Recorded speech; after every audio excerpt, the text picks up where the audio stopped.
भगवान करे मैं गलत पड़ जाऊं, कांग्रेस के कार्यकर्ता मोदी जी को भी सब लोगों ने प्रधानमंत्री बनाया है भाई, आपकी कृपा से नहीं बने हैं।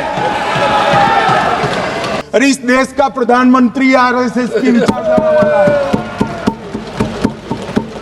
इस देश का गृह मंत्री आरएसएस की विचारधारा वाला है और जनादेश से बनकर आए, आपकी कृपा से बनकर नहीं आए। मतदाता सूची करेक्ट है तो क्यों शपथ लिया, क्यों चुनाव लड़ा?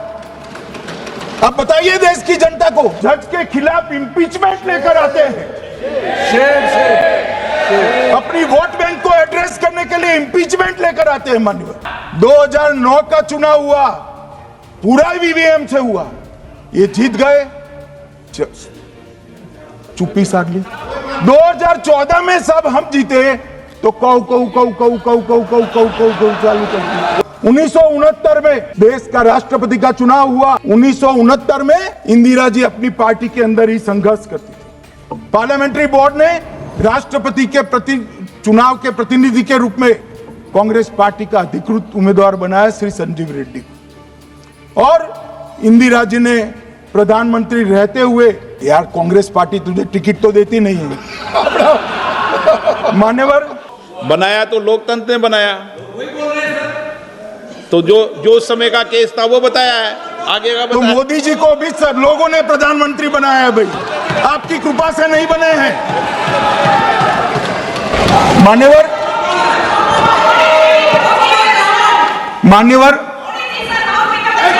इस तरह से मानव तरीका ठीक नहीं है आपका, 2-2 मिनट में उठना। मान्यवर विपक्ष के नेता ने कहा कि आपने चुनाव आयुक्तों को इम्यूनिटी दी।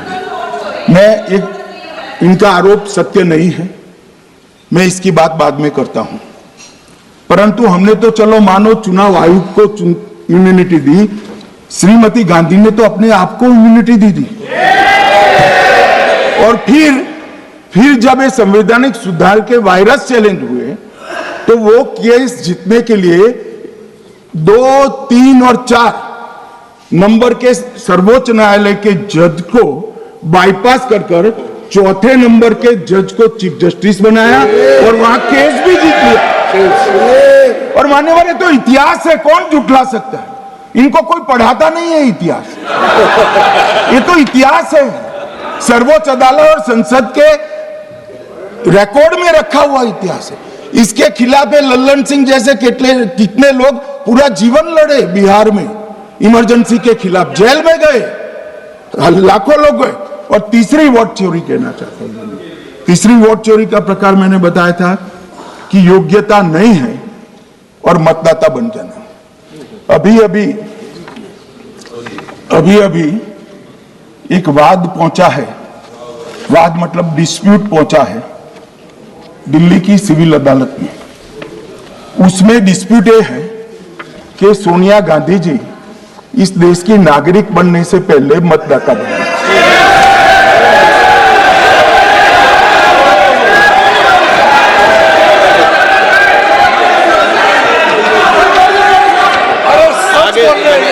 आगे सुनो, बोल क्या रहे, पूरी बात तो सुनो।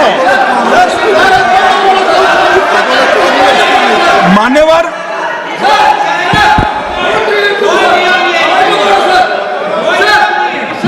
मैंने इतना ही कहा है कि अदालत में केस चल रहा है जो फैक्चुअल है। अब जवाब तो उनको अदालत में देना है, सोनिया जी ने यहां क्यों दे रहे? अदालत में जवाब देना है।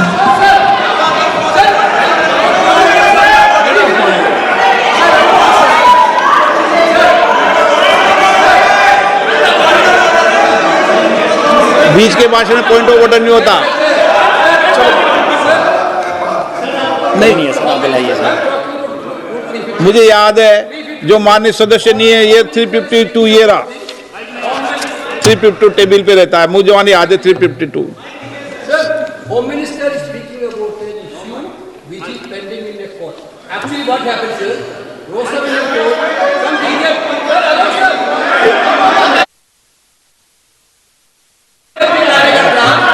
filed a case on Madam Sonia Gandhi's voting on that 80. Sir, that Ross Avenue Court dismissed that case without, there is no substance in that case. After that, the question given an appeal. Gandhi not even voted in that election. I am challenging Home Minister. Okay. Sonia Gandhi not even voted that election. Can you prove it? Can you prove it? Sir, misleading statement a Home Minister doing. Sir, you are. What is this, sir? एक minute please दादा, एक minute please. No, बैठिए। No मान्य please. देखिए माननीय सदस्य, 2 दिन से मैं चर्चा को सुन रहा हूं और 352 आपने भी पढ़ा है, मैंने भी पढ़ा है, ठीक है ना। कई बार इधर से भी उधर से भी इस विषय को कई बार बोला गया है। जब डिबेट चलती है उसके संदर्भ में कई विषयों को बोला जाता है, ठीक है ना। और इसीलिए सुनिए बात, माननीय गृह मंत्री जी ने, आपने आधी बात सुनकर हर 2-2 मिनट में उठने लगोगे, ऐसे चर्चा नहीं होती। आप उनकी पूरी बात को सुनिए, क्या संदर्भ था। उन्होंने कोई फैसला नहीं दिया है, उन्होंने एक जानकारी जो आई है वो जानकारी सदन के पटल पे रखी है। अब मुझे सुनिए तो, अब आपने एक मुद्दा खड़ा किया, मुझे जवाब तो देने दीजिए। मान्यवर, मैंने कुछ ऐसा नहीं कहा, मैंने सिर्फ इतना कहा है कि एक वाद दायर हुआ है दिल्ली की अदालत में। मैंने कोई कंक्लूजन नहीं कहा, मैंने कहा कंक्लूजन का, मैंने कोई कंक्लूजन नहीं कहा। कंक्लूजन तो जब उनका नोटिस का जवाब वो दे देगी तब अदालत देगी, तब फिर से बताऊंगा मैं। मगर अभी तो मैंने सिर्फ इतना कहा है कि वहां एक केस रजिस्टर्ड हुआ है जिसमें श्रीमती गांधी को नोटिस इश्यू किया है। इसमें इतने लाल पीले होने की जरूरत क्या है। मान्यवर, हम सबका साझा दायित्व है, हम भी विपक्ष में बैठे हैं। हम चुनाव जितने जीते हैं इससे ज्यादा हारे हैं। हम लोगों का तो एक प्रकार से पौना जिंदगी ही विपक्ष में ही चला गया, चाहे राज्य हो या केंद्र हो। कई चुनाव हमारे, हमने चुनाव आयुक्त और चुनाव आयोग पर कभी आरोप नहीं लगाए। एक नया पैटर्न खड़ा हुआ, एक नया पैटर्न। मैं पूरा वाक्य नहीं बताना चाहता। श्रीमती ममता बनर्जी ने चुनाव आयोग पर आरोप लगाए, स्टालिन जी ने लगाए, बीडी सतीशन जी ने लगाए, श्री राहुल गांधी ने लगाए, मल्लिकार्जुन खड़गे जी ने लगाए, तेजस्वी यादव जी ने लगाए, अखिलेश यादव जी ने लगाए, वी शिवन कुट्टी ने लगाए, हेमंत सोरेन जी ने लगाए, भगवंत मान जी ने लगाए। अब पहले तो ऐसी परंपरा सिर्फ कांग्रेस पार्टी में थी, मगर संपर्क का दोष कहता होता है साहब, ये सारे इंडिया अलायंस वाले चुनाव आयोग के खिलाफ आए। मान्यवर, चुनाव आयोग एक तटस्थता से चुनाव कराने वाला संस्थान बनाया गया और इसकी मान्यता कोई पॉलिटिकल पार्टी ने नहीं दी, भाग और अनुच्छेदों के तहत हमारे संविधान ने दी है। और ये संवैधानिक प्रक्रिया है।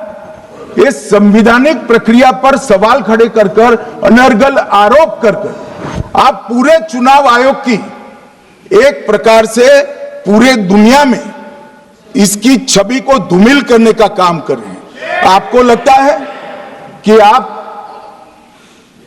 सरकार की छवि धूमिल करें? ना जी, आप पूरी दुनिया में भारत के लोकतंत्र की छवि को धूमिल।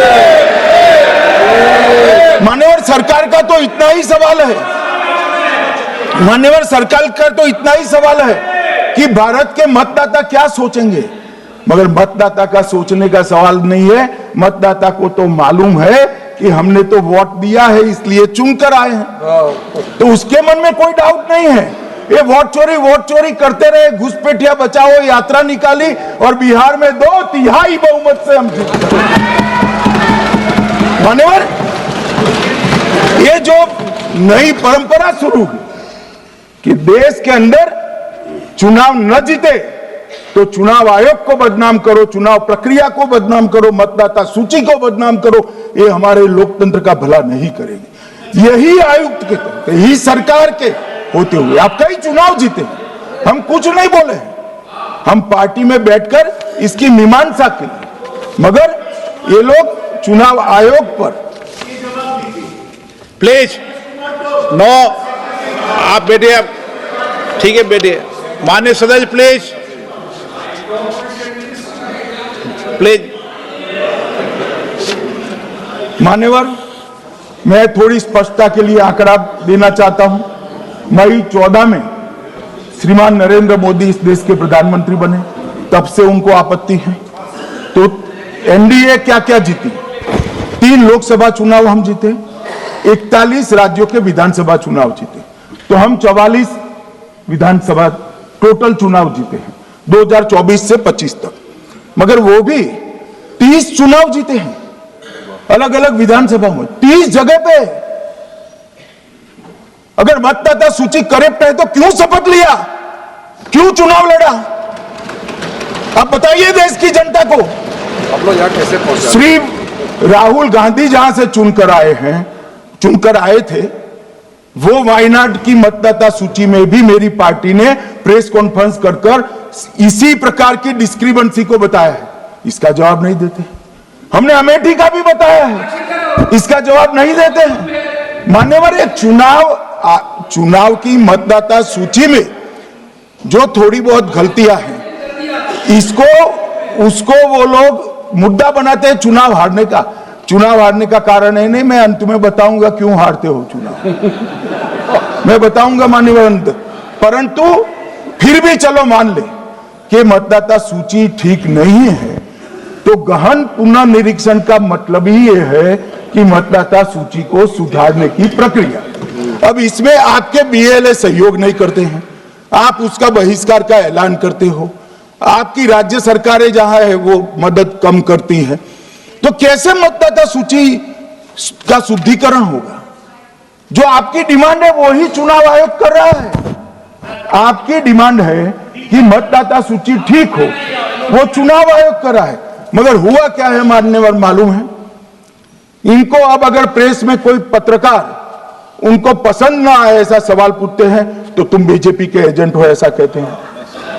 माने सवाल जो भी हो उसको लेना चाहिए। मान्यवर, पत्रकार कभी बीजेपी का एजेंट नहीं होता है। मगर आप अगर ऐसा मानते हो कि लोकतंत्र में आपको पसंद आए ऐसे ही सवाल पत्रकार पूछे, तो ये नहीं हो सकता। इमरजेंसी नहीं है भाई, इमरजेंसी नहीं है। मान्यवर, एक प्रेस में कोई सवाल पूछता है तो कहते हैं बीजेपी के एजेंट हो। केस आते हैं तो जज पर आरोप कर देते हैं, चुनाव हारते हैं तो ईवीएम पर आरोप करते हैं। ईवीएम की दलील अब गले नहीं उतरती तो वोट चोरी का मुद्दा लेकर आए। वोट चोरी का मुद्दा लेकर पूरे बिहार में यात्रा निकाली, फिर भी हार गए। अब हारने का कारण आपका नेतृत्व है, ये हारने का कारण ईवीएम और मतदाता सूची नहीं। और अगर ये मानते हैं मान्यवर,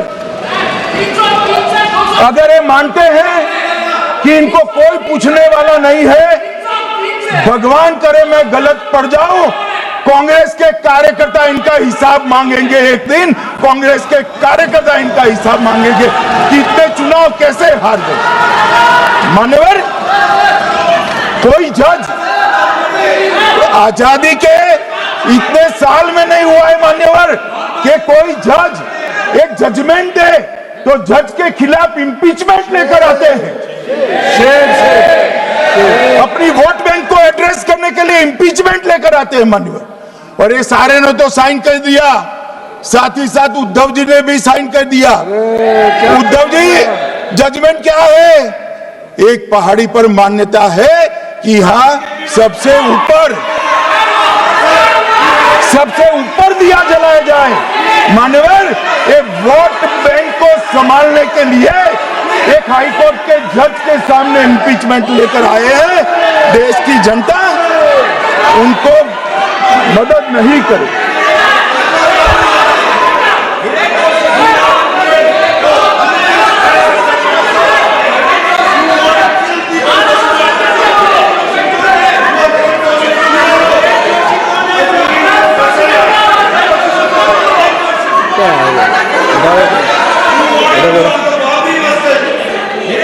प्लीज प्लीज नो, माननीय गृह मंत्री जी। गौरव जी बैठ जाइए, नया मुद्दा शुरू हो रहा है। प्लीज अरे भैया प्लीज मेरी बात सुनो ना। माननीय गृह मंत्री जी, माननीय गृह मंत्री जी, माननीय गृह मंत्री जी, नया मुद्दा शुरू हो रहा है, फिर से खड़ा होगा होना, आप बैठ जाइए प्लीज। नो नो, ये तरीका ना ना। मणिकम जी प्लीज बैठिए। नो, ये तरीका ठीक नहीं है, प्लीज बैठे बैठे बैठे। हर आपको ज्यादा समस्या है क्या हर 2 मिनट में खड़े होने की? हर 2 मिनट में खड़े होने की समस्या है क्या आप लोगों को? बैठिए, ऐसे नहीं चलेगा। मान्यवर 2014 के बाद अरे दादा ये भी बैठ गए, अब बैठ जाओ। मान्यवर 2014 के बाद हारने की परंपरा शुरू हुई। हारने की परंपरा शुरू होने के बाद हाँ जीते ही है, मगर हारने की भी परंपरा हुई है। मान्यवर हारने की परंपरा शुरू करने के बाद इन्होंने सबसे पहले ईवीएम को निशाना बनाया। आज मैं आपके माध्यम से सदन को और सदन के माध्यम से देश की जनता को बताना चाहता हूं, ईवीएम कौन लेकर आया इस देश में? मान्यवर कौन लेकर आया? 15 मार्च 1989 को जब राजीव गांधी इस देश के प्रधानमंत्री थे, तब ईवीएम लाने का कानूनी बदलाव किया गया था। सुन लो। अब राजीव गांधी के ईवीएम के कानून का भी विरोध कर रहे हैं। मान्यवर इसके बाद में अरे सुनो ना क्या प्रक्रिया हुई। इसके बाद में ईवीएम के खिलाफ किसी ने याचिका करी। इस देश की सर्वोच्च न्यायालय के 5 जजों ने बैठकर ईवीएम के कानूनी बदलाव को 2002 में उचित ठहराया। मानो राजीव गांधी को भी नहीं मानते, सर्वोच्च अदालत को भी नहीं मानते हैं। फिर 98 में मध्य प्रदेश, राजस्थान और दिल्ली, इसमें सिर्फ 16 विधानसभाओं में इसका ट्रायल लिया गया। कितना केयरफुल है ये भी बताता हूं। हुडा बैठो, ये भी कितना केयरफुली चुनाव आयोग आगे बढ़ा है। मध्य प्रदेश, राजस्थान और दिल्ली, ये राज्यों की सिर्फ 16 विधानसभा में इसका ट्रायल लिया गया। हर प्रकार से चेक कर ईवीएम का उपयोग सबसे पहली बार पूरे देश में 2004 में हुआ। 2004 का महत्व है मान्यवर, सबसे पहले 2004 में हुआ। पूरे लोकसभा चुनाव हमारे समय में ईवीएम का उपयोग हुआ। लाए राजीव गांधी, वहां से लेकर 2004 तक। और 2004 के चुनाव में कौन जीता भाई? वो जीत गए। उस वक्त ईवीएम की चर्चा बंद। 2009 का चुनाव हुआ, पूरा ईवीएम से हुआ, ये जीत गए। चुप्पी साध ली। 2014 में सब हम जीते तो कौ चालू कर दी। वो सरकार में थे। मान्यवर ये क्या है? जब कानून आप लाए, मशीन आपने इंट्रोड्यूस किया, चुनाव आप पहला जीते मशीन से, दूसरा चुनाव जीते, मौत से 10 साल राज किया और हार गए तो फिर रोते हैं। मान्यवर देश की जनता मानती है इसको। और दूसरी बार जब चुनाव आयोग को भी लगा कि सच्चे झूठे आरोप होते हैं, तो इस पर रिसर्च की एक प्रक्रिया हुई। मानिएगा 5 साल रिसर्च के बाद वीवीपीएटी की इंट्रोडक्शन हुआ। ये वीवीपीएटी क्या है?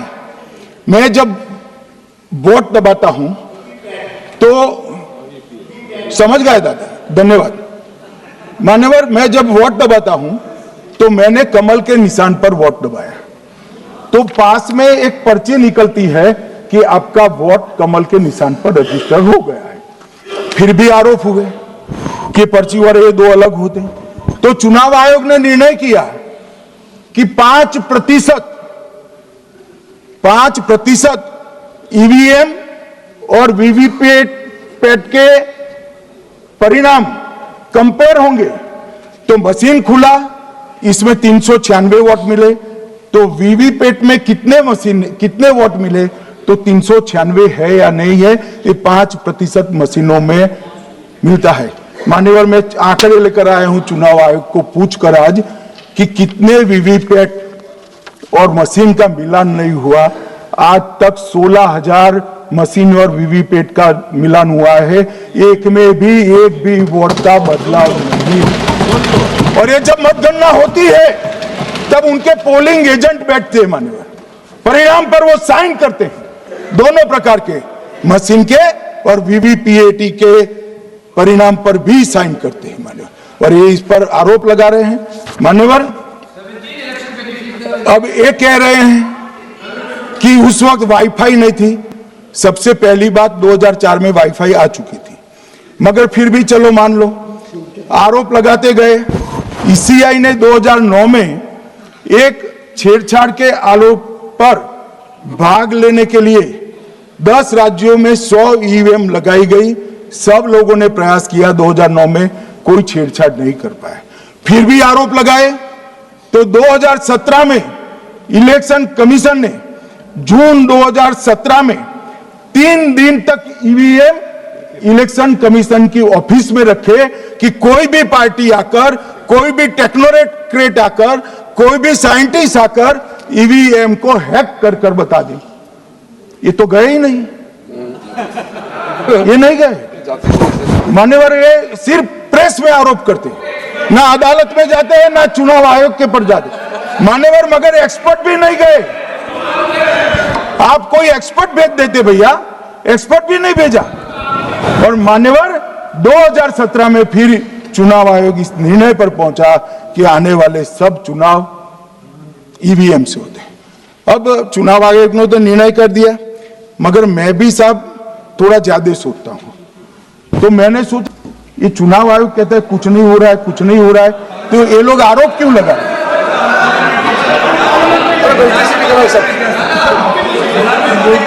मान्यवर, मेरे शब्द कोई ऐसे हो तो काट दीजिए।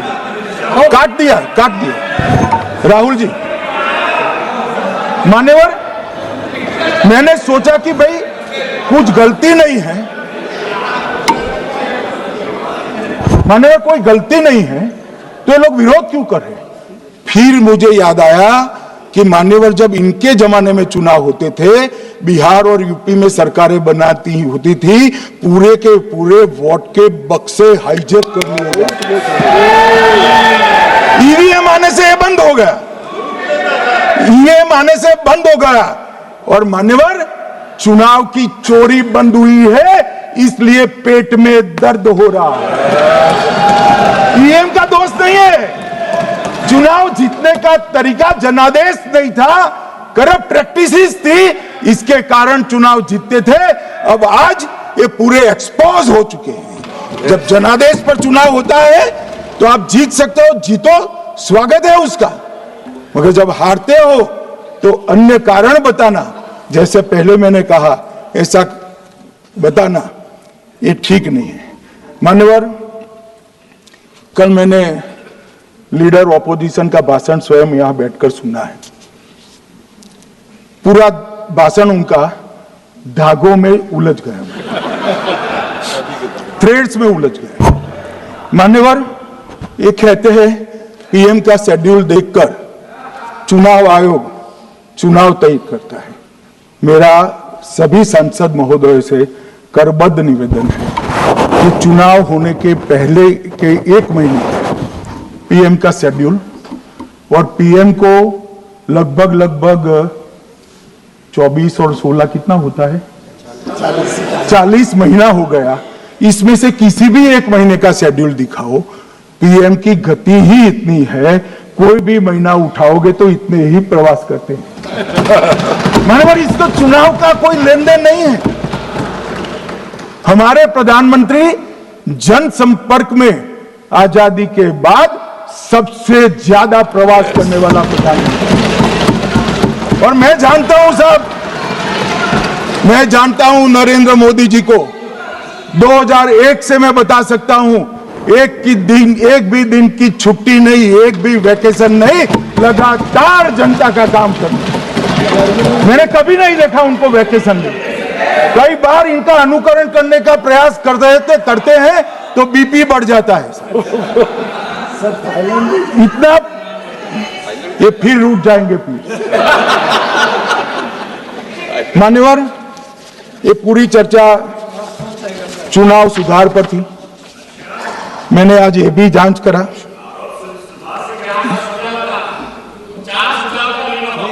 सुनो ना, जरा धैर्य रखो भाई। मान्यवर, मैंने आज सुबह चुनाव आयोग के वहां जांच कराई। जांच मतलब कोई गोपनीय चीज नहीं पूछी है, आप इसका इश्यू मत बने।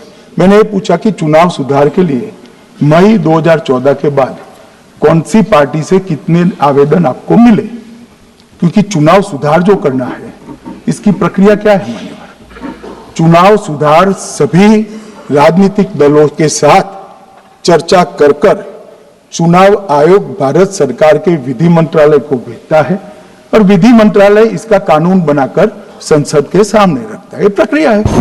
तो मैंने सोचा कि इतना बड़ा हो हल्ला हुआ तो ढेर सारे चुनाव सुधार कांग्रेस पार्टी ने दिए होंगे, तो मैं जरा उसका पूछा कर दूं, लगे हाथ तो इसकी भी बात कर लूं, इसमें गोपनीय क्या है। तो मैंने पूछा तो साहब मुझे एक रहस्य मालूम पड़ा कि आज तक मई 2014 से चुनाव आयोग को एक भी चुनाव सुधार का सुझाव कांग्रेस पार्टी से नहीं मिला। मान्यवर,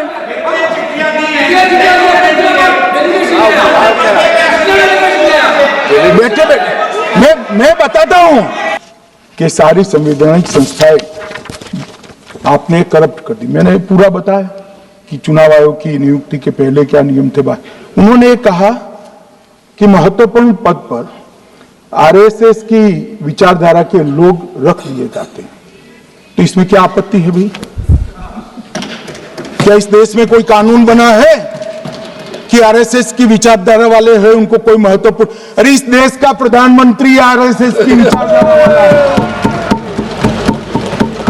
इस देश का गृह मंत्री आरएसएस की विचारधारा वाला है, और जनादेश से बनकर आए, आपकी कृपा से बनकर नहीं आए मान्यवर। मगर उन्होंने क्या किया था वो मैं फिर बताना चाहता हूं। 1969 में इस देश का राष्ट्रपति का चुनाव हुआ।